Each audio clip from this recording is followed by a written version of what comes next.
lorsque deux associations unissent leurs forces pour transmettre la culture et l'histoire de notre île aux plus jeunes. L'une œuvre dans la préservation et la valorisation du patrimoine militaire de la Réunion. L'autre est en charge du centre de lecture et d'animation culturelle du Brûlé. C'est là, dans les Hauts-de-Saint-Denis, que s'est déroulé hier cet échange intergénérationnel. Nakia Dani, Willy Fontaine. On dit cric et elle dit craquer. Commence mamzelle. On dit aussi craquer mamzelle. Voilà, c'est-à-dire je te donne l'autorisation de parler.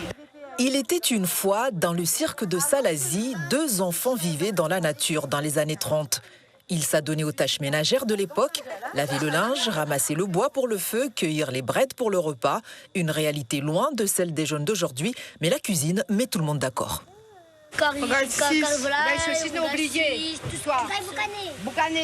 Dans son livre illustré, Dominique d'Ambreville lève également le voile sur certains contes et légendes de notre île afin d'élargir le champ de vision des marmailles.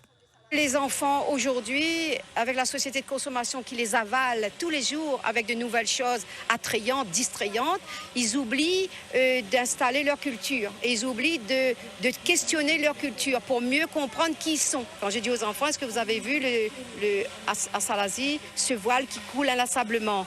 Mais ils passent tous les jours, mais ils sont devant leur téléphone. Une transmission culturelle qui s'accompagne aussi d'un éclairage sur une page méconnue de l'histoire de la Réunion. L'île a été envahie et occupée en 1810 par les Anglais pendant 5 ans après la bataille de la Redoute. En gros, ce que j'ai retenu, c'est que avant, on était deux ennemis, mais maintenant, on est des amis. Qui est qui?